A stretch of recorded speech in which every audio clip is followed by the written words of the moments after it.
MCD हमें हरे हाथ में आ गई, कोई हथौड़ा नहीं चलेगा, किसी लैंटर में पंचर नहीं होगा। और 2024 में कम से कम 2000 बिल्डिंग ओखला की ऐसी हैं आज जो बिल्कुल ध्वज पड़ी हैं। तो बीजेपी को आप रोक लेते?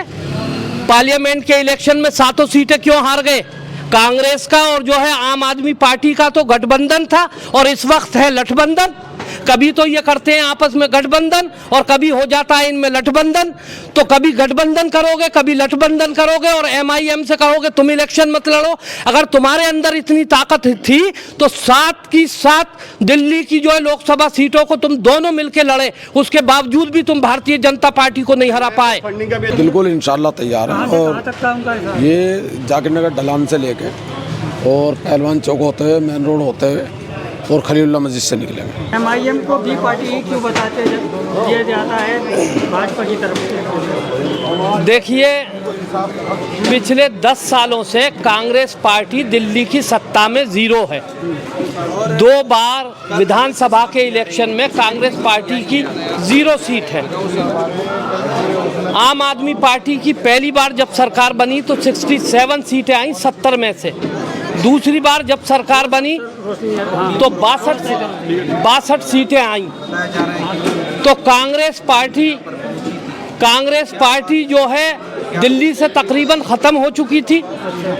तो अगर एमआईएम को जो है आप भारतीय जनता पार्टी की बी टीम कह रहे हैं जो पहली बार विधानसभा का इलेक्शन दिल्ली में लड़ रही है, तो इसका मतलब कांग्रेस को भी जो है विड्रॉ कर लेना चाहिए और भारतीय जनता पार्टी को और आम आदमी पार्टी को ही सिर्फ दिल्ली के अंदर इलेक्शन लड़ना चाहिए।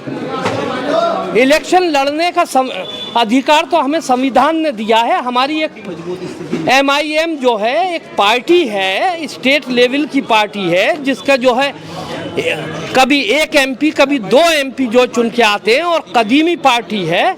1947 से पहले की एमआईएम पार्टी है। उससे दो ही कैंडिडेट क्यों उतारे हैं बताइए? देखिए, दिल्ली में 70 सीटों में से सिर्फ 2 सीटें ही। देखिए, पार्टी की जब शुरुआत होती है कहीं पर तो जो है जैसा माहौल दिया जाता है, अगर 70 सीटों पे उतार दिया जाता तो आप लोग जो है और अपोजिशन के लोग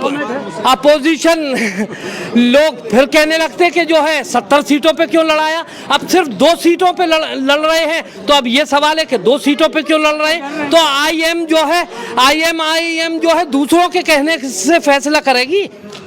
मतलब 2 सीटों से ही डर रहे हैं क्या सब?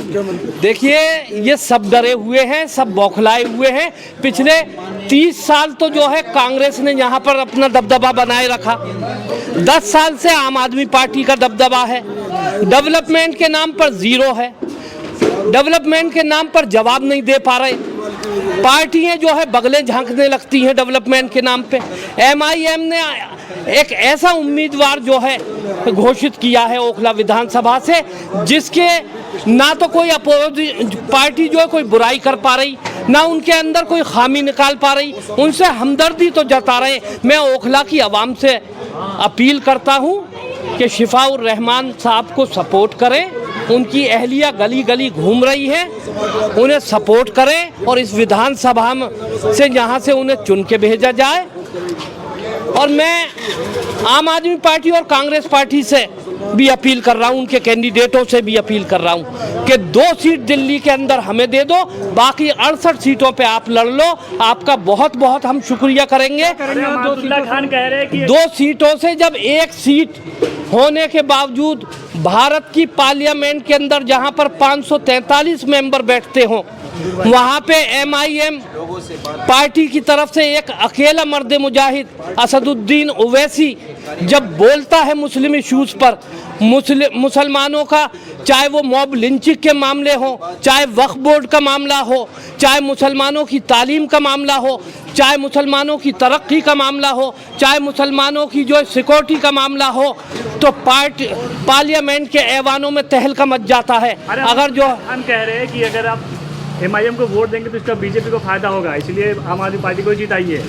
तो बीजेपी को आप रोक लेते? पार्लियामेंट के इलेक्शन में 7 सीटें क्यों हार गए? कांग्रेस का और जो है आम आदमी पार्टी का तो गठबंधन था और इस वक्त है लठबंधन।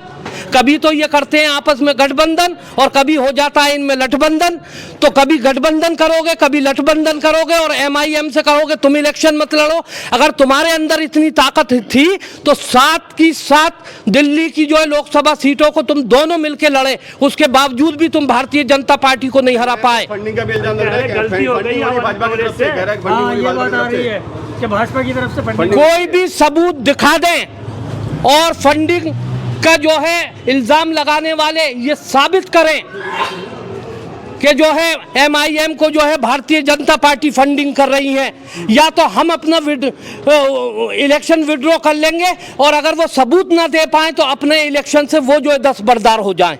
सर मैं उन्हें चैलेंज करता हूं। सर असदुद्दीन हिंदुस्तान की राजनीति के अंदर असदुद्दीन ओवैसी किसी के सामने ना तो हाथ फैला सकता है, ना झुक सकता है, ना डर सकता है, क्योंकि मुसलमान जो है अल्लाह के सिवा ना हुकूमतों से डरता है, ना ऐसे जालिमों से डरता है। इल्ज़ाम लगाने वाले इल्ज़ाम लगाते रहेंगे और उन्हें मुंह की खानी पड़ेगी और उन्हें सबूत पेश करना चाहिए। अगर वो सबूत पेश नहीं करना चाहिए, सबूत पेश नहीं कर सकते तो उन्हें माफ़ी मांगनी चाहिए। असदुद्दीन ओवैसी साहब जिस तरह से कौम की आवाज़ है, यहाँ से अमानतुल्लाह साहब भी तो कौम की आवाज़ है।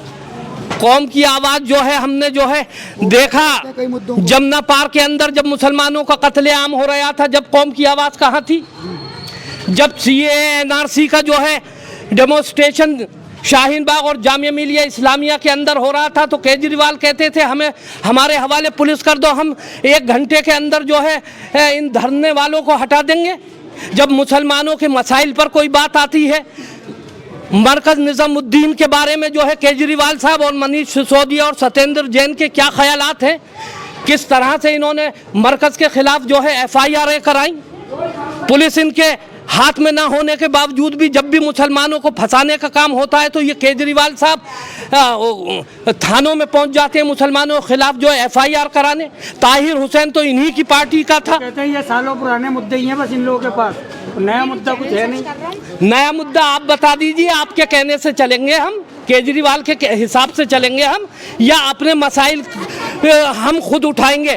केजरीवाल को तो जवाब देना चाहिए कि दिल्ली के अंदर मुसलमानों के मसाइलों पर 10 साल के अंदर वो नाकामयाब रहे हैं। वो आंदोलन से निकलकर जो है उन्होंने एक पार्टी बनाई थी, कांग्रेस से और पार्टियों से बहुत सवाल और जवाब करते थे।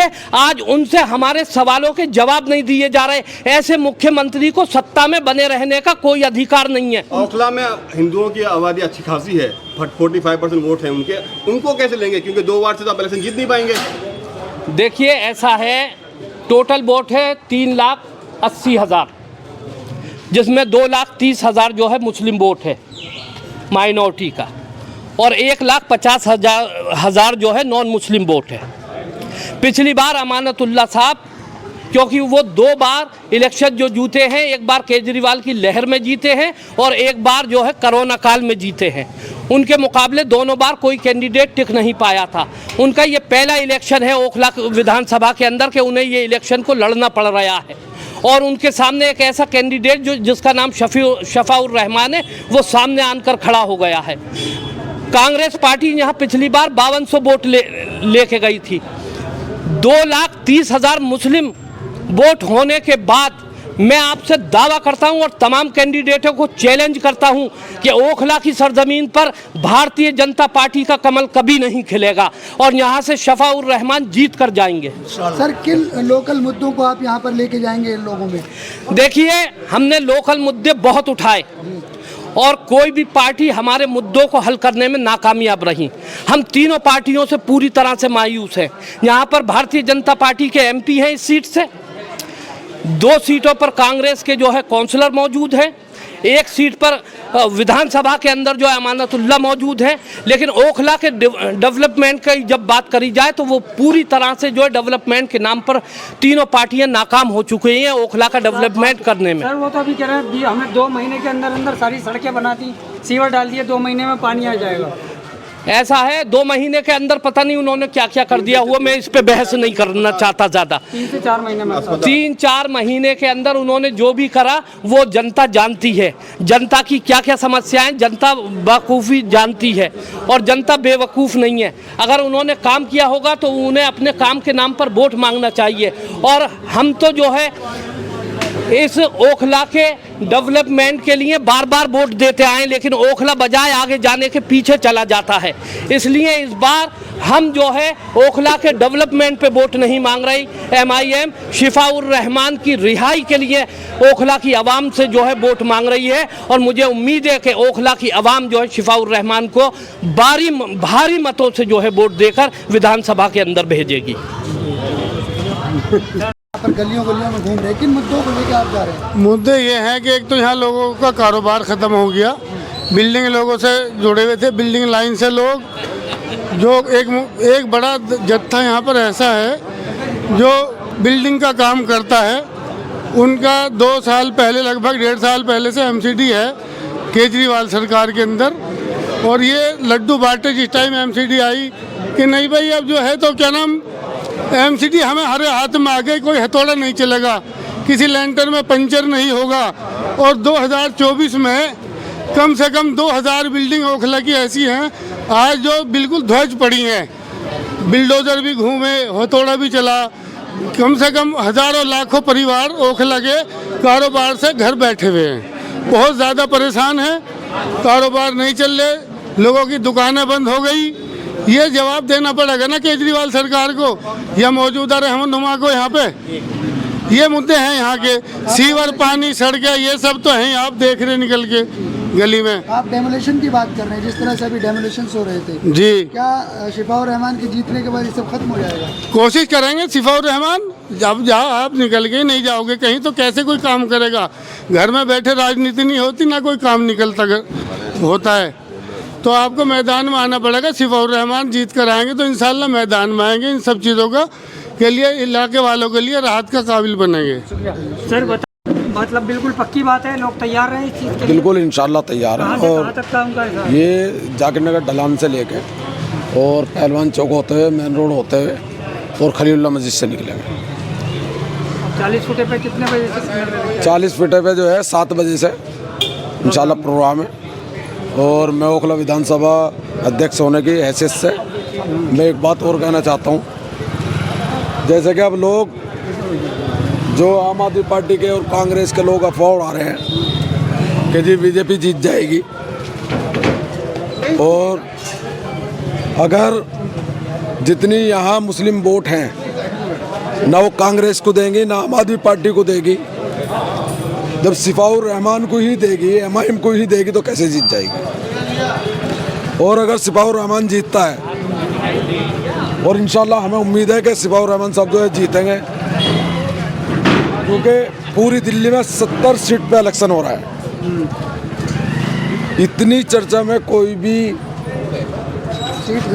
सीट नहीं है जितनी बटला हाउस और मुस्तफाबाद है। और अगर MIM के दोनों कैंडिडेट जीतते हैं तो पूरे हिंदुस्तान देखेगा कि ओखला और मुस्तफाबाद से जो है मुसलमानों ने शिफाउर रहमान को जिता के भेजा है, क्योंकि वो बेगुनाह था।